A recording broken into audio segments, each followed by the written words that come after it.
اسی آیت کریمہ کے تعلق سے کچھ باتیں آپ کے بیچ رکھنا چاہتا ہوں، اس دعا کے ساتھ کہ رب العزت تو ہمیں حق بات کہنے کی توفیق عنایت فرما، کہنے والے اور سننے والے کو مکمل طور پر عمل پیرا ہونے کی توفیق دے، آمین تقبل یا رب العالمین۔ یہ بات کسی سے مخفی نہیں ہے کہ ہمارے علاقے میں جلسے جو جلوس بکثرت ہوتے ہیں بہت زیادہ ہوتے ہیں، اور ان جلسوں میں تقاریریں بھی خوب ہوتی ہیں اور ہم سنتے بھی ہیں، اس کے باوجود بھی ہمارے اندر جو دل کے اندر گندگی ہے وہ گندگی ختم نہیں ہوتی، ایمان کی حلاوت اندر نہیں آتی۔ آج ہم میں سے اکثر و بیشتر ایک دوسروں کے حقوق مار رہے ہیں، ایک دوسرے کے حقوق کو پامال کر رہے ہیں، ہم اپنے درمیان ایک دوسرے کا مال ناجائز طریقے سے کھا رہے ہیں، ایک مسلمان دوسرا مسلمان خون کا پیاسا ہے اس کے پیچھے۔ یہ ساری خرابیاں تب بھی تھیں جب اتنے جلسے نہیں ہوتے تھے، اور اب ہوتے ہیں اور ہم قرآن و حدیث کی باتیں سنتے ہیں، تب بھی ہمارے اندر کوئی تبدیلی نہیں آئی، کوئی چینجنگ نہیں آئی۔ جانتے ہیں کیوں؟ اللہ تعالیٰ فرما رہا ہے، اللہ کا دستور ہے بھائی، قانون ہے، لا یغیروا ما بقوم حتی یغیروا ما بانفسہم۔ اس آیت کریمہ کے ترجمے میں شاعر ایک شعر کہتا ہے، خدا نے اس قوم کی حالت نہیں بدلی، خدا نے اس قوم کی حالت نہیں بدلی، نہ ہو جسے خیال اپنے آپ بدلنے کا۔ ہم آتے ہیں جلسے جلوسوں میں شرکت کرتے ہیں، لیکن ہماری نیت یہ نہیں ہوتی کہ ہم خود کی اصلاح کریں گے، بلکہ ہماری نیت صرف اتنی ہوتی ہے کہ ہم بس میلے ٹھیلے میں جا کر شرکت کریں گے، ایک آدھ چائے پی لیں گے، 50 یا 100 گرام پکوڑی کھا کر کے گھر واپس آ جائیں گے۔ اور میرے بھائیوں، اپنے اندر چینجنگ لانے کی کوشش کرو، ایک دوسرے کے حقوق کو سمجھو۔ ہمارا آپ کا پروردگار ایک دوسرے کے حقوق کو یاد دلا رہا ہے۔ اور میں امانتوں کے بارے میں آج بات کرنے لگا ہوں۔ امانت کیا ہے میرے بھائیوں؟ اس امانت داری کے تعلق سے اللہ تعالیٰ نے کون سا پیغام ہمارے لیے نازل کیا، اور امانت ہے کس چیز کا نام؟ اللہ تعالیٰ فرما رہا ہے، اِنَّا عَرَضْنَا الْأَمَانَةَ عَلَى السَّمَاوَاتِ وَالْأَرْضِ وَالْجِبَالِ فَأَبَيْنَ أَن يَحْمِلْنَهَا وَأَشْفَقْنَ مِنْهَا۔ ہم نے امانت کو آسمانوں کے اوپر پیش کیا، عَلَى السَّمَاوَاتِ، آسمانوں کے اوپر پیش کیا، والارض، اس امانت کو زمین کے اوپر پیش کیا، والجبال، اور بڑے بڑے مضبوط پہاڑوں کے اوپر اس امانت کو پیش کیا۔ ہم امانت میں خیانت کر رہے ہیں، ہمیں پتا نہیں کہ یہ کتنا بڑا جرم ہے، اس کی بوجھ اتنی زیادہ ہے۔ اللہ کہہ رہا ہے، ہم نے امانت کی ذمہ داری، امانت کا بوجھ ہم نے آسمانوں کے اوپر رکھا، زمینوں کے اوپر پیش کیا، پھر پہاڑوں کے اوپر پیش کیا۔ فَأَبَيْنَ أَن يَحْمِلْنَهَا، آسمان نے بھی انکار کر دیا، زمین بھی منکر ہو گئی، اور پہاڑ بھی اس بوجھ کو اٹھانے سے پیچھے ہٹ گئے، کہنے لگے، اے اللہ ہم اس بوجھ کو اٹھانے کی طاقت و سکت نہیں رکھتے۔ جس پہاڑ کو اللہ تعالیٰ نے بنا کر زمین کی کھوٹیاں گاڑی ہیں، زمین کی میخیں گاڑی ہیں، تو مضبوط پہاڑ بھی اس امانت کو برداشت نہیں کر سکتے۔ سارے کے سارے یہ ڈر گئے، آسمان بھی لرز گئے، زمین کانپ گئی، پہاڑ بھی تھرا گیا، اس امانت کی بوجھ، اس امانت کی ذمہ داری کو اٹھانے سے معذرت کرنے لگے، اے اللہ اتنی بڑی ذمہ داری ہم اپنے کندھوں پر نہیں اٹھا سکتے، ہم بے کس ہیں، مجبور ہیں، ہم اے اللہ ضعیف ہیں، کمزور ہیں، اس امانت کی بوجھ ہم نہیں اٹھا سکتے۔ وَحَمَلَهَا الْإِنسَانُ، اللہ کہہ رہا ہے لیکن انسان اس امانت کی ذمہ داری کو اٹھانے کے لیے تیار ہو گیا۔ بڑے بڑے مضبوط پہاڑ پیچھے ہٹ گئے، ساتوں آسمان پیچھے ہٹ گئے، یہ زمین پیچھے ہٹ گئی، لیکن 6 فٹ کا انسان آگے آیا اور کہنے لگا، اے رب العزت میں اس امانت کو اٹھاؤں گا، میں اس امانت کے تئیں وفادار رہوں گا۔ وَحَمَلَهَا الْإِنسَانُ، اے انسان تو نے اپنی اوقات کیوں نہیں دیکھی؟ ارے تیری حیثیت کیا ہے بڑے بڑے مضبوط پہاڑوں کے سامنے؟ آسمان کی طرف دیکھو، جب تک آسمان تمہاری نگاہ پہنچے گی تمہاری گردن فوراً جھک کر نیچے گر جائے گی۔ کبھی زمین پر غور و تدبر کرو، کتنی اللہ نے حکمت سے، کتنی تدبیر سے اس زمین کو اللہ نے بچھائی ہے، لیکن یہ بڑی بڑی نعمتیں، بڑی بڑی اللہ کی یہ تخلیق مخلوقات یہ پیچھے ہٹ گئی۔ وَحَمَلَهَا الْإِنسَانُ، بیچارہ یہ 6 فٹ کا انسان تیار ہو گیا۔ ایک کاش یہ انسان اپنی حیثیت جان لیتا۔ اے انسان، تو نے کیوں نہیں سوچا تو ایک حقیر قطرے سے پیدا کیا گیا ہے؟ تیری حیثیت کیا ان بڑے بڑے مضبوط چیزوں کے سامنے؟ تمہاری وقت کیا ہے؟ تمہاری حیثیت کیا ہے؟ اللہ کہہ رہا ہے وَحَمَلَهَا الْإِنسَانُ إِنَّهُ كَانَ ظَلُومًا جَهُولًا، اس لیے یہ تیار ہو گیا، اس نے اپنی اوقات نہ دیکھی۔ ہاں ذمہ داری تو اٹھا لی، لیکن اپنی ذمہ داری کے تئیں آج انسان حساس نہیں ہے۔ ذمہ داری اٹھانا الگ بات ہے، ذمہ داری کو قبول کرنا الگ بات ہے، اور اس ذمہ داری کو بخوبی نبھانا یہ الگ بات ہے۔ ہم میں سے بہت سارے لوگ ذمہ دار ہوں گے، کوئی صدر ہے، کوئی مسجد کا صدر ہے، کوئی مدرسے کا صدر ہے، کوئی اپنے گھر کا صدر ہے، کوئی محلے کا، کوئی پورے گاؤں کا مکھیا ہے، سب نے اپنے اپنے کندھوں پر ذمہ داری اٹھائی ہے۔ لیکن میرے بھائیوں ایمانداری سے سوچو، کیا جو ذمہ داری وہ اپنے کندھوں پہ اٹھائے ہوئے، کیا اپنی ذمہ داری کو بخوبی وہ نبھا رہے ہیں؟ جو ذمہ داری عوام نے ان کے کندھوں پہ ڈالی ہے، کیا وہ اس ذمہ داری کو نبھا رہے ہیں؟ اسی طریقے سے انسان تو تیار ہو گیا۔ اے پروردگار، پہاڑ کانپ گئے کوئی بات نہیں، آسمان بھی انکار کر دیا کوئی بات نہیں، زمین نے بھی معذرت کر دی کوئی بات نہیں، میں اس امانت کو اٹھاؤں گا۔ اللہ کہہ رہا ہے اس لیے انه کان ظلوما جہولا، یہ انسان تو بڑا ظالم ہے، یہ انسان تو بڑا جاہل ہے، انسان نادان ہے، اپنی ذمہ داریوں کے تئیں حساس نہیں ہے، وہ جاہل ہے، وہ نادان ہے، بے کس ہے، مجبور ہے، لیکن اس امانت کے تئیں انہوں نے ذمہ داری نہیں دکھائی۔ سورہ انفال پڑھیے، رب ذوالجلال ہمیں اور آپ کو اسی امانت داری کی تعلیم دیتا ہے۔ ہمارے معاشرے سے امانت داری دھیرے دھیرے ختم ہوتی جا رہی ہے، اور ہم نے امانت داری کو محدود کر دیا ہے۔ سمجھتے ہیں کہ ہم نے اگر آپ کو 1000 روپے دیے کہ بھائی رکھو یہ میرے 1000 روپے ہیں، 1 ہفتے بعد میں واپس لوں گا، اور آپ نے امانت داری دکھاتے ہوئے ویسے کہ ویسے مجھے پھر 1 ہفتے میں پیسے لوٹا دیے۔ ہاں یہ امانت داری ہے، لیکن میرے بھائیوں امانت داری کا یہ اتنا چھوٹا مفہوم تو ہو نہیں سکتا۔ اس آیت کریمہ کی تفسیر میں علامہ ابن کثیر نے بہت سارے اقوال ذکر کیے، تمام اقوال کو ملا کر خود کہتے ہیں اگر سارے اقوال ملا لیے جائیں تو ایک بات ثابت ہوتی ہے کہ اس آیت کریمہ کے ذریعے اللہ تعالیٰ بندوں کو اپنے احکام کی پابندی کی تعلیم دیتا ہے، اور اسی کے لیے پہاڑ کو بھی بتایا، اے پہاڑوں میں تمہارے اوپر اپنے کچھ احکامات پیش کروں گا، کیا ان احکامات کی تم پابندی کے لیے تیار ہو؟ ڈر گئے، پیچھے ہٹ گئے۔ آسمان کو بھی کہا ہماری کچھ امانتیں ہیں احکام کے طور پر، جن چیزوں سے میں منع کروں ان چیزوں سے رک جانا ہے، جن چیزوں کو کرنے کا حکم دوں ان چیزوں کو کرنا ہے۔ آسمان بھی پیچھے ہٹ گئے، زمین کے اوپر پیش کی تو زمین بھی ذمہ داری سے پیچھے ہٹ گئی۔ اور میرے بھائیوں علامہ ابن کثیر فرماتے ہیں کہ اللہ تعالیٰ اپنے احکام کی پابندی کے لیے بندوں سے کہتا ہے اے میرے بندوں میں نے تمہیں چیزوں کو کرنے کا حکم دیا ہے، ان چیزوں کو تم بجا لاؤ، ان چیزوں کو کرو، اور جن چیزوں سے میں نے روک دیا ہے ان چیزوں سے رک جاؤ۔ یہی امانت داری ہے، یہی سب سے بڑی امانت ہے۔ پورا کا پورا اسلام امانت ہے میرے بھائیو ہمارے لیے۔ اسی لیے رب ذوالجلال کہہ رہا ہے یا ایھا الذین آمنو، اے وہ لوگوں جو ایمان لائے ہو، اے مومنو، اے مسلمانوں، اے ایمان کے دعوے دارو، تم 3 طرح کی خیانتیں مت کرو۔ 3 طرح کی خیانتیں ہوتی ہیں، اس آیت کریمہ سے ہمیں یہ ثبوت ملتا ہے۔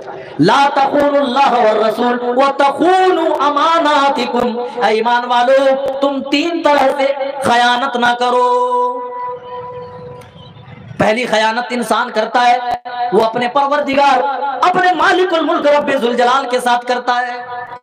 میرے بھائیوں یہ کتنی بڑی خیانت ہے کہ جس پروردگار نے اسے پیدا کیا، جس پروردگار نے اس کے پیر میں چلنے کی طاقت دی، جس پروردگار نے اس کے ہاتھ میں پکڑنے کی طاقت دی، جس احکم الحاکمین نے اس کی زبان میں قوت گویائی بولنے کی طاقت دی، جس پروردگار نے اس کی آنکھوں میں بینائی دی، جس احکم الحاکمین نے 2 کان سننے کے لیے دیے، جس رب العالمین نے سوچنے اور سمجھنے کے لیے دل و دماغ بنائے، ضروریات زندگی کے سارے ساز و سامان اللہ نے دیے، بندہ عبادت کا وقت ہوتا ہے خود اعتراف کرتا ہے نعبد و ایاک نستعین، اے اللہ ہم تو تیری ہی عبادت کرتے ہیں اور تجھی سے مدد طلب کرتے ہیں، لیکن مصیبت پڑی تو کبھی درخت کے اوپر دھاگا باندھ دیتا ہے، کسی پتھر کو اپنا حاجت روا اور مشکل کشا بنا لیتا ہے۔ لا تخون اللہ، اللہ کے ساتھ خیانت مت کرو کا یہ مطلب ہے اللہ ہی کو تم معبود حقیقی سمجھو، اس کے علاوہ تمہارا کوئی حاجت روا نہیں، کوئی مشکل کشا نہیں، کوئی بگڑی بنانے والا نہیں، کوئی تمہارے لیے نفع و نقصان کا مالک نہیں۔ پورا قرآن پڑھ جاؤ، اللہ کی قسم یہی میسج اور یہی پیغام آپ کو جا بجا ملے گا۔ اللہ یہی کہہ رہا ہے سب سے بڑی خیانت اگر ہے تو وہ اللہ کے ساتھ خیانت ہے، اور بندہ اللہ کے ساتھ خیانت تب کرتا ہے جب اس کی ربوبیت میں، اس کی الوہیت میں، اس کے اسماء و صفات میں ایک بندہ شریک کرتا ہے، ساجی ٹھہراتا ہے، پارٹنر بناتا ہے۔ اللہ کو یہ گوارا نہیں۔ نبی صلی اللہ علیہ وسلم اللہ کی نگاہ میں سب سے زیادہ محبوب ہے، سب سے زیادہ عزت والے ہیں، لیکن اللہ تعالیٰ نے یہ اجازت نہ دی کہ نبی کو اللہ کی ربوبیت میں، الوہیت میں یا کسی اور اللہ کے برابر قائم مقام کھڑا کر دیا جائے۔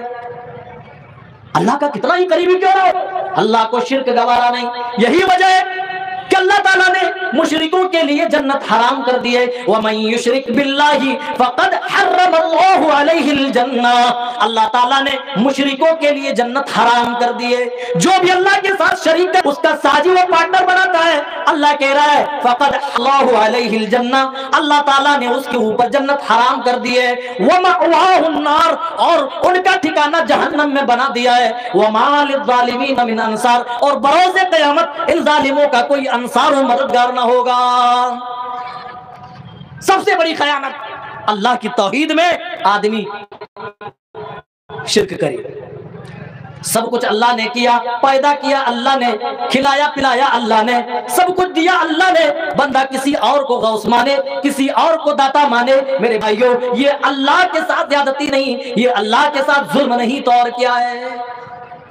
اللہ تعالیٰ نے 8ویں پارے کے اندر حضرت موسیٰ کا، عیسیٰ کا، ایوب کا، یونس کا، یوسف کا اور دیگر اجلہ انبیاء کا اللہ تعالیٰ نے ذکر فرمایا، اور تمام نبیوں کا ذکر فرمانے کے بعد اللہ نے فرمایا اے میرے نبی صلی اللہ علیہ وسلم، یہ اپنے وقت کے بڑے بڑے انبیاء تھے، اگر ان سے بھی شرک سرزد ہو جائے، میری توحید میں کسی کو شریک کر دیں، اے میرے محبوب صلی اللہ علیہ وسلم، ان کے شرک کرنے کی وجہ سے ہم ان کے اعمال کو برباد کر دیں گے، ان کے اعمال بروز قیامت کچھ بھی کام نہ آئیں گے۔ پیارے نبی صلی اللہ علیہ وسلم سے بھی خطاب کر کے کہا گیا لئن اشرکتا، اے نبی بالفرض محال اگر آپ سے بھی شرک سرزد ہو جائے، اللہ کی الوہیت میں، اس کی ربوبیت میں، اس کے اسماء و صفات میں، کسی بھی چیز میں اگر شریک کر دیں، کسی کو اس کے مقابل کھڑا کر دیں، اے میرے محبوب صلی اللہ علیہ وسلم، تو شرک کرنے کی وجہ سے لا يحبطن عملک، آپ کے سارے عمل تارت ہو جائیں گے، سارے اعمال آپ کے برباد ہو جائیں گے، وَلَتَكُونَنَّ مِنَ الْخَاسِرِينَ، اور آپ خسارہ اٹھانے والوں میں، آپ نقصان اٹھانے والوں میں سے ہو جائیں گے۔ اب سمجھ میں آیا میرے بھائیوں، سب سے بڑی امانت کیا ہے؟ اللہ کی توحید، جس پر ہمیں اللہ تعالیٰ نے پیدا کیا، اس میں اگر ہم کسی کو ساجی و شریک کرتے ہیں تو کیا ہے؟ یہ خیانت ہے، اور کتنی بڑی۔ دنیا میں جتنی بھی خیانتیں ہیں، ان تمام خیانتوں میں کوئی خیانت اگر سب سے بڑی ہے تو یہی وہ خیانت ہے کہ آدمی اللہ کے ساتھ کسی اور کو شریک کرے۔ والرسول، اور رسول کے ساتھ خیانت مت کرو۔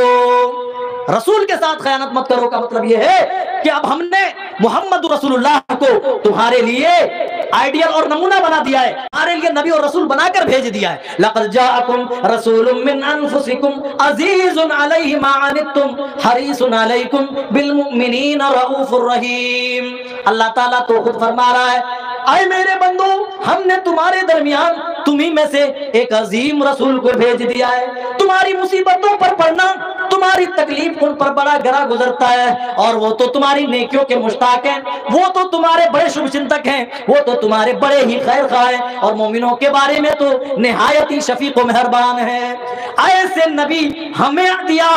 اور میرے بھائیوں، یہ وہ نبی ہے جس نبی کو بھیجنے کے بعد اللہ تعالیٰ باقاعدہ اپنے بندوں پر احسان جتا رہا ہے، اللہ کی بڑی بڑی نعمتیں ہم استعمال کرتے ہیں. اللہ کی قسم سونے سے لے کر اٹھنے تک اور اٹھنے سے لے کر ضروریات زندگی کی حاجت میں دوڑ لگانے تک ایک ایک حرکت پر ایک ایک قدم پر رب ذوالجلال کی نعمتوں کا استعمال کرتے ہیں. لیکن اللہ نے کبھی کسی نعمت کے بدلے ہم سے ٹیکس نہیں وصولا, کبھی کسی نعمت کے تعلق سے یہ نہیں کہا اے میرے بندو میں نے یہ چمکتا سورج دیا, دن کا اجالا ہوتا ہے, دن کی روشنی تم دیکھتے ہو, سورج نکلتا ہے, اس کی روشنی سے تم کام کاج کرتے ہو اور تمہیں وٹامن ڈی حاصل ہوتا ہے اور تم اپنے گھر بار بناتے ہو, کام کاج کرتے ہو. ہم نے ہوا چلائی, تم اس میں آکسیجن ڈال دیا, تم سانس لیتے ہو. اے میرے بندو ہم نے زمین چلائی, زمین بچھائی ہے. اے میرے بندو ہم نے تمہارے لیے ساری کی ساری چیزیں بنائی. اللہ کی قسم پورا قرآن پڑھ ڈالو, اللہ نے کسی ایک بھی نعمت کے بارے میں یہ نہیں کہا سورج بنا کر اے میرے بندو احسان کر دیا, زمین بنا کر احسان کر دیا, آسمان بنا کر احسان کر دیا. نہیں, لیکن رسول اللہ صلی اللہ علیہ وسلم کو ہمارے لیے چن رہے ہیں, انتخاب کر رہے ہیں, تو اللہ تعالیٰ باقاعدہ احسان جتا رہا ہے. اے مومنو تمہارے اوپر اللہ کا بڑا کرم ہے, اس کا احسان ہے کہ اس نے تمہیں جناب محمد رسول اللہ صلی اللہ علیہ وسلم جیسا رسول دیا. لقد من اللہ علی المؤمنین اذ بعث فیہم رسولا. رسول کے ساتھ خیانت مت کرو. اب اتنی بڑی امانت ہمارے درمیان بھیج دی گئی ہے اور اس امانت کی ہم پاسداری نہ کریں تو میرے بھائیوں پھر ہم کس زمرے میں خود کو شامل کریں گے؟ رسول کے آ جانے کے بعد, رسول کا کلمہ پڑھنے کے بعد تمہارا کوئی قائد اور نہیں ہونا چاہیے, کوئی اور رہبر نہیں ہونا چاہیے. تم کسی اور امام کی تلاش میں نہ رہو, کسی اور کو اپنا فیصل اور جج نہ مانو. جب رسول اللہ صلی اللہ علیہ وسلم ایک جج کی حیثیت سے کوئی فیصلہ کر دیں تو آپ فیصلے کو آخری فیصلہ مانو, آخری فیصلہ مان لو. اور جو رسول کے آ جانے کے بعد بھی, رسول کا کلمہ پڑھنے کے بعد بھی کسی اور کو اپنا امام بناتا ہے, کسی اور کو اپنا قائد تسلیم کرتا ہے, کسی اور کو اپنا حاکم اور جج مانتا ہے, تو اللہ کی قسم اس کی مثال ایسی ہے جیسے دن کے اجالے میں ٹارچ جلا کر کوئی چیز تلاش کر رہا ہو. اب آپ ہی بتائیے, آپ سارے الحمدللہ عقل مند لوگ ہیں, دن کی روشنی جا رہے ہو, آپ دیکھ رہے ہیں ایک آدمی جلا کر گلی میں سڑک میں کوئی چیز تلاش کر رہا ہے, اسے آپ کیا کہیں گے؟ بڑا پاگل آدمی. روشنی ہے, دن کا اجالا ہے اور پھر بھی تو ٹارچ جلا کر کچھ تلاش کر رہا, کچھ ڈھونڈ رہا ہے, آپ کیا کہیں گے؟ اس کو پاگل کہیں گے. کیوں؟ کیونکہ آپ کی عقل یہ کام کرتی ہے. ہاں اس ٹارچ کے اندر لائٹ ہے, روشنی ہے, لیکن سورج کے اندر جتنی لائٹ ہے, جتنی روشنی ہے اتنی زیادہ نہیں. اسی لیے جب سورج نکلتا ہے تو ساری روشنیاں, ساری لائٹیں ماند پڑ جاتی ہیں. اس سورج کی روشنی کے مقابلے میں ٹارچ کی لائٹ کی روشنی کوئی معنی نہیں رکھتی. ہاں میرے بھائیوں, اللہ نے تمہیں محمد رسول اللہ صلی اللہ علیہ وسلم کو امام بنا دیا ہے, آپ کو ہمارا رسول بنا دیا ہے. اب رسول کے آ جانے کے بعد ہمیں کسی اور کی ضرورت نہیں ہونی چاہیے. اگر ہم ضرورت محسوس کرتے ہیں تو ہم اس پاگل آدمی کی طرح ہے جو دن کے اجالے میں لائٹ جلا کر, چراغ جلا کر کوئی چیز تلاش کرے. لا تقول اللہ والرسول, اللہ کے ساتھ خیانت مت کرو, رسول کے ساتھ خیانت مت کرو. اللہ اکبر. نبی کے پیارے صحابہ کیسے تھے؟ ایک صحابی آتے ہیں اور کہنے لگے یا رسول اللہ میں آپ سے بہت زیادہ محبت کرتا ہوں, آپ سے مجھے شدید محبت ہے. پیارے نبی صلی اللہ علیہ وسلم دنیا میں تو جب بھی دیکھنے کی طبیعت ہوتی ہے بھاگے بھاگے چلا آتا ہوں, آپ کا دیدار کر لیتا ہوں, دل کو تسکین مل جاتی ہے. اللہ کے رسول جب ہم دنیا میں نہیں ہوں گے آپ بھی منو من مٹی کے اندر مدفون ہو جائیں گے. قیامت کا دن ہوگا, آپ تو جنت کے اعلیٰ مقام پر فائز ہوں گے, ہم تو نبی نہیں ہیں. اللہ کے رسول وہاں اس دن کیسے ہم ملاقات کر پائیں گے؟ دنیا میں آپ کی محبت جب بڑھ جاتی ہے, آپ کی محبت جب بہت زیادہ بڑھتی ہے, بے چین کرتی ہے, تو آپ سے مل لیتا ہوں, ملاقات کرتا ہوں. اللہ کے رسول جنت میں اگر میں چلا بھی گیا تو وہ مقام نہیں پاؤں گا جو انبیاء کا مقام ہوگا. اللہ کے رسول پھر آپ سے ملاقات کیسے کروں گا؟ اللہ کے رسول پھر آپ سے میں کیسے ملوں گا؟ اے لوگوں ذرا تصور تو کرو, اس صحابی رسول کے دل میں اس رسول کی کتنی محبت تھی. اس کو اس دن بھی رسول اللہ کی معیت کی فکر تھی, اس دن بھی رسول اللہ صلی اللہ علیہ وسلم کا ساتھی بننے کی فکر تھی کہ ہم کیسے کون سے عمل کریں جس کی وجہ سے قیامت کے دن جنت میں بھی ہم رسول کا ساتھی بن سکیں. آپ خاموش ہیں, آپ نے کوئی جواب نہیں دیا. آیت کریمہ نازل ہو جاتی ہے فَأُولَٰئِكَ وَمَن يُطِعِ اللَّهَ وَالرَّسُولَ, جو اللہ کی اطاعت کرے والرسول اور جو رسول کی اطاعت کرے فَأُولَٰئِكَ مَعَ الَّذِينَ أَنْعَمَ اللَّهُ عَلَيْهِم مِّنَ النَّبِيِّينَ وَالصِّدِّيقِينَ وَالشُّهَدَاءِ وَالصَّالِحِينَ، جو بھی اللہ اور اس کے رسول کی اطاعت کرے گا، جو نبی صلی اللہ علیہ وسلم کا سچا پیروکار بن کر دنیا میں زندگی گزارے گا، جو آپ کے ایک ایک فرمان پر جان نچھاور کرنے والا ہوگا، فَأُولَٰئِكَ مَعَ الَّذِينَ أَنْعَمَ اللَّهُ عَلَيْهِم، تو یہی وہ لوگ ہیں جن کے اوپر اللہ نے انعام و اکرام کیا ہے۔ یہ کن کے ساتھ ہوں گے؟ من النبیین، یہ نبیوں کے ساتھ ہوں گے، والصدیقین، صدیقین کے ساتھ ہوں گے، والشہداء، اور شہیدوں کے ساتھ ہوں گے، وحسن اولئک رفیقا، اور یہ کتنے پیارے اور بہترین دوست ہیں، اور کتنی پیاری دوستی ہے میرے بھائیوں۔ ذرا تصور کریں اگر رسول اللہ صلی اللہ علیہ وسلم سے سچی محبت ہو جاتی ہے تو اس سچی محبت کی علامت یہ ہے کہ رسول کی ایک ایک بات پر آدمی کام دھرے، رسول کی ایک ایک بات کو فالو کرے۔ منافقوں اور مشرکوں کے بارے میں اللہ نے کیا کہا؟ جب ان کے سامنے ہماری آیتیں پڑھی جاتی ہیں، ہماری آیتیں پیش کی جاتی ہیں، تو یہ کہتے ہیں سمعنا وعصینا، ہم نے کوئی آیت سنی، ہم نے کوئی آیت سنی، وعصینا، اور ادھر سے اڑن چھو کر دیا۔ ہم میں سے اکثر و بیشتر کا تو یہی حال ہے نا، ہم سنتے ادھر سے ضرور ہے لیکن زیادہ دیر تک رکھتے نہیں، ادھر سے اڑن چھو کر دیتے۔ یہ کن لوگوں کی جانتے صفات ہیں؟ منافقین کی صفات، یہ مشرکین کی علامت ہے۔ ان کا خود اللہ تعالیٰ ان کے بارے میں بیان کر رہا ہے، وہ کہتے تھے سمعنا، ہم نے اللہ اور اس کے رسول کی باتیں سنی، وعصینا، اور ہم نے نافرمانی بھی کر ڈالی۔ لیکن نبی کے صحابہ کا کیا حال تھا؟ جو ایمان والے کہتے تھے خود کو، ان کا کیا حال تھا؟ انما كان قول المؤمنين اذا دعوا الى الله ورسوله ليحكم بينهم ان يقولوا سمعنا واطعنا۔ بالکل اس کے برعکس منافقین اور مشرکین کیا کہتے تھے؟ سمعنا وعصینا، ہم نے سن لیا اور اڑا دیا، انکار کر دیا۔ لیکن مومنین کیا کہا کرتے تھے؟ صحابہ کی جماعت کیا کہا کرتے تھے؟ اے اللہ کے رسول، ہم نے آپ کی بات سنی، ہم نے قرآن کی آیت سنی، وَأَطَعْنَا، اور ہم نے اطاعت و فرما برداری بھی کر ڈالی۔ جنگ تبوک کے موقع پر جب خورد و نوش میں کمی آئی، کھانے پینے کی چیزیں کم پڑ گئی، اور کچھ لوگ تھے جنہوں نے کہا اللہ کے رسول دھیرے دھیرے تعداد ہماری کم ہوتی جا رہی ہے، کیا کریں؟ اللہ کے رسول اگر ہم سارے چھٹ جائیں، آپ اکیلے رہ جائیں گے، آپ اکیلے ان کافروں کا مقابلہ کیسے کریں گے؟ آپ نے فرمایا تم سارے کے سارے چلے جاؤ، اللہ کی قسم پھر بھی میں پلٹ کر واپس نہیں جاؤں گا۔ یہی نبی پر اپنی جان نچھاور کرنے والے صحابہ تھے۔ حضرت مقداد بن اسود نے ایک مختصر تقریر پیش فرمائی، کہنے لگے یا رسول اللہ، ہم تو ایسے ہی بس کہہ رہے تھے، ہم موسیٰ کی قوم نہیں ہے جو ہم یہ کہیں گے اذهب انت وربک فقاتلا انا ہاہنا قاعدون۔ ہم موسیٰ کی قوم نہیں ہے جو ہم آپ سے یہ کہیں گے اذهب انت وربک، آپ جائیں، آپ کا رب جائے، آپ لڑے، آپ کا رب لڑے، فقاتلا، جا کر کے لڑائی کرے، انا ہاہنا قاعدون، ہم تو یہیں پر بیٹھیں گے، ہم تو یہیں بیٹھ کر تماشائی بنے رہیں گے، ہمارا کام تمہارا ساتھ دینا نہیں، تمہارے ساتھ لڑنا نہیں۔ اللہ کے رسول، ہم موسیٰ کی قوم نہیں ہے جو آپ سے ہم اس طرح کہیں گے، بلکہ اللہ کی قسم ہے، اس کی عزت و جلال کی قسم ہے، جب تک ایک آنکھ بھی حرکت کرتی رہی، اللہ کی قسم آپ کے دائیں لڑتے نظر آئیں گے، آپ کے بائیں لڑتے نظر آئیں گے، آپ کے آگے لڑتے نظر آئیں گے، آپ کے پیچھے لڑتے نظر آئیں گے۔ اللہ کی قسم جب تک جسم میں تھوڑی سی بھی جان ہوگی، آپ کے شانہ بشانہ ہم آپ کے اوپر جان نچھاور کرنے کو تیار ہوں گے۔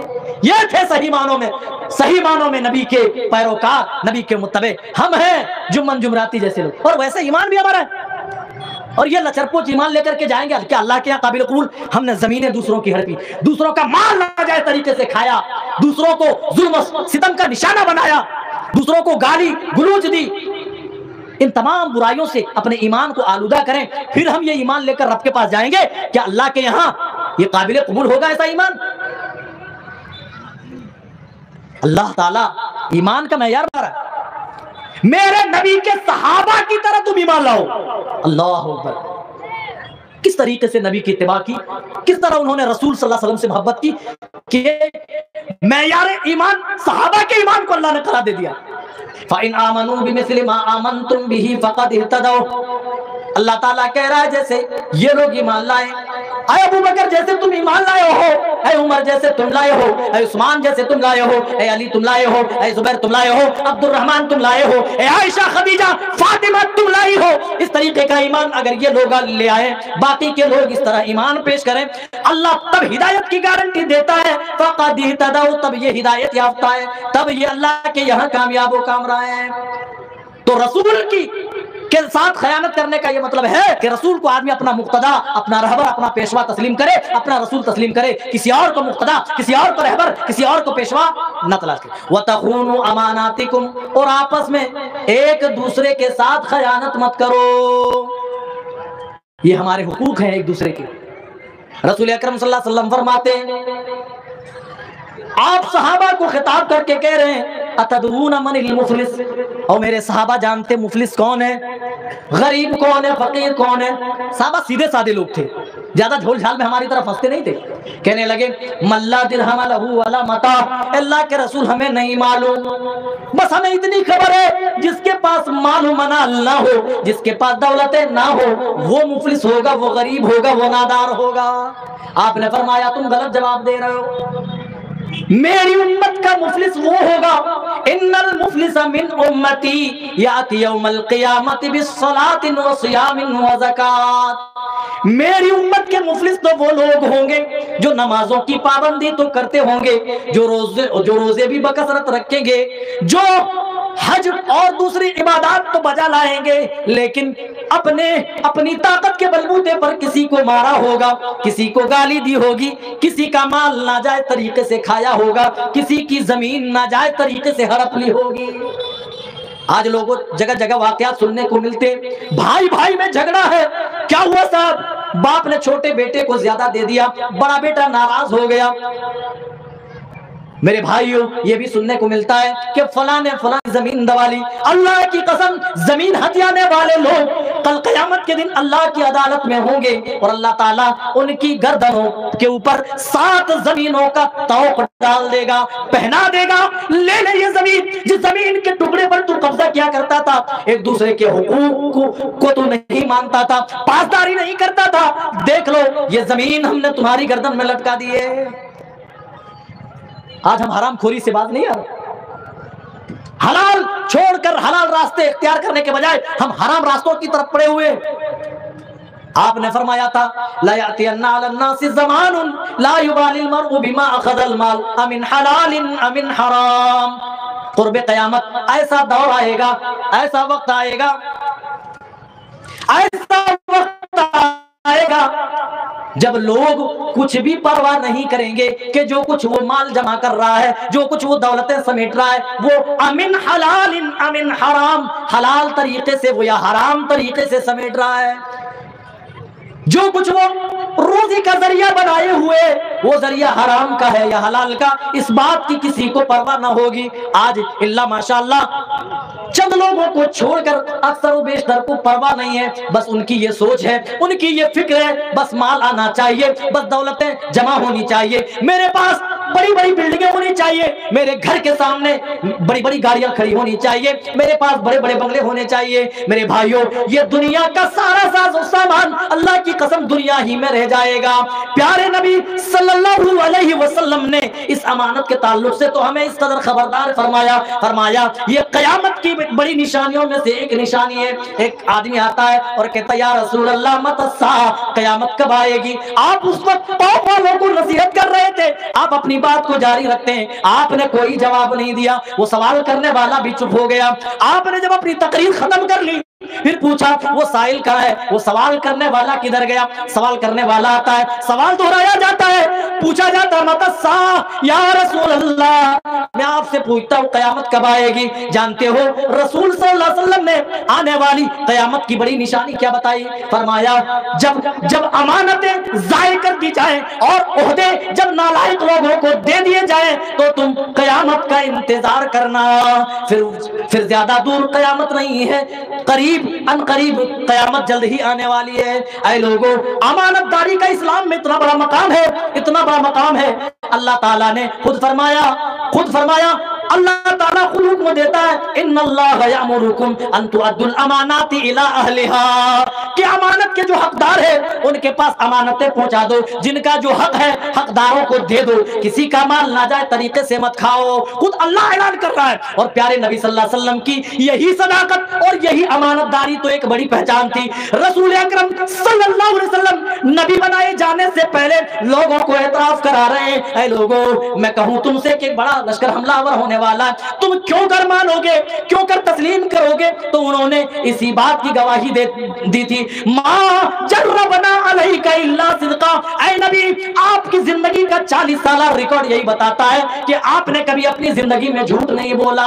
اور جب رسول اکرم صلی اللہ علیہ وسلم مکے کی گلیوں سے گزرتے تھے، یہی مشرکین کہتے تھے قد جاء الامین، دیکھو دیکھو وہ مکہ والوں سب سے بڑا امانت دار آ گیا، اور آپ کو اتنا بڑا امانت دار مانتے تھے۔ مکے کے لوگ اپنی امانتیں بھی آپ کے پاس رکھواتے تھے، اور آپ نے امانت داری کا حق جانتے ہو اس وقت بھی ادا کی، امانت داری کی پاسداری اس وقت بھی کی جب آپ کو سب سے زیادہ اپنی جان کی فکر تھی۔ رسول اکرم صلی اللہ علیہ وسلم کے قتل کی سازش ہوتی ہے، اللہ تعالیٰ نے آپ کو باخبر کر دیا، اے نبی قتل کی سازش ہو چکی ہے، آج مکہ چھوڑنے کا وقت آ گیا ہے، آپ مکہ چھوڑ کر مدینہ چلے جائیے۔ آپ علی کے پاس آتے، اے علی مجھے ہجرت کرنے کا حکم ملا ہے، لیکن میرے پاس کچھ مکہ والوں کی امانتیں، پورا مکہ آپ کا دشمن بنا ہے، لیکن ان کی امانتیں آپ کے پاس ہونا اس بات پر گواہی دیتی ہے کہ اس وقت بھی مکہ کے لوگ آپ کو امانت دار ہی سمجھتے تھے۔ کہا اے علی تم یہ میری چادر لو، آپ نے اپنی چادر حضرت علی کو دی اور کہا تم میرے بستر پہ سو گے، اور اے علی جب صبح ہو تو سب سے پہلا کام جو تمہیں کرنا ہے وہ لوگوں کی امانتیں ان کے پاس تمہیں پہنچانا ہے، پھر تمہیں میرے پاس ہی آنا ہے۔ آپ کو اپنی جان کی پڑی ہونی چاہیے۔ پیچھے مشرکین پڑے ہوئے ہیں، بڑے بڑے انعامات لگا دیے، جو محمد کو پکڑ کے لائے گا 100 اونٹوں کا انعام پائے گا، لیکن پھر بھی ایسی گھڑی میں، ایسی سچویشن میں آپ صلی اللہ علیہ وسلم لوگوں کی امانتوں کی فکر کر رہے ہیں۔ اے دوسروں کے حقوق ڈکار لینے والوں، اے دوسروں کے حقوق ہضم کر لینے والوں، دوسروں کے مال ناجائز طریقے سے کھانے والوں، اس امانت داری کو سمجھو۔ امانت داری اسلام میں بہت بڑی چیز ہے، پورا کا پورا یہ اسلام امانت ہے ہمارے لیے، پوری کی پوری شریعت ہمارے لیے امانت ہے۔ نماز امانت، روزہ امانت، صدقہ امانت، یہ تمام چیزیں ہمارے لیے امانت ہیں، اور ان تمام امانت کو ہمیں بطور امانت کی پاسداری کرنی چاہیے۔ ان امانتوں میں کسی طرح کی بھی کوئی خیانت نہیں کرنی چاہیے۔ رب ذوالجلال ہمیں اچھی سمجھ عطا فرما، اللہ جب تک زندہ رکھے ایمان و اسلام کے ساتھ، خاتمہ بھی ہو اس حال میں کہ ہم مومن ہوں، موحد ہوں، مسلمان ہوں۔ آمین تقبل یا رب العالمین، والسلام علیکم ورحمۃ اللہ وبرکاتہ۔ ماشاءاللہ یہ تھے فضیلت الشیخ نور الدین ساحل علیاوی حفظہ اللہ وتعالی۔ ان کے لیے ایک شعر میں پیش کرنا چاہتا ہوں کہ وقت ٹھہر جا کے ذرا اور بھی سن لے، اے وقت ٹھہر جا کے ذرا اور بھی سن لے، لمحے یہ بار بار میسر نہیں ہوتے۔ یقیناً شیخ کا انداز، نرالا بیان، شیریں آواز یقیناً قابل ذکر ہے۔ اللہ تعالیٰ شیخ کو جزائے خیر دے۔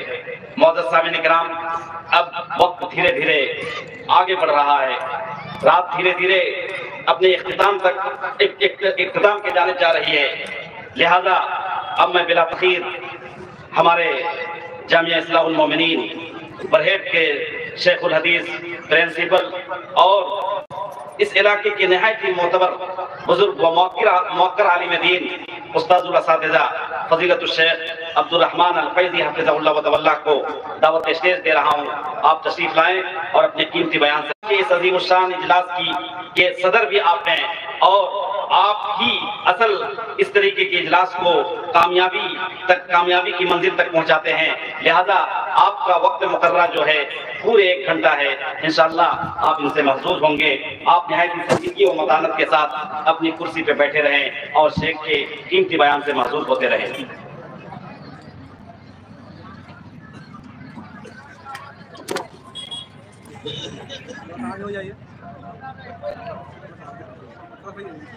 وہاں بڑھاؤ نا بابو، وہاں تھوڑا بڑھاؤ۔ دیکھ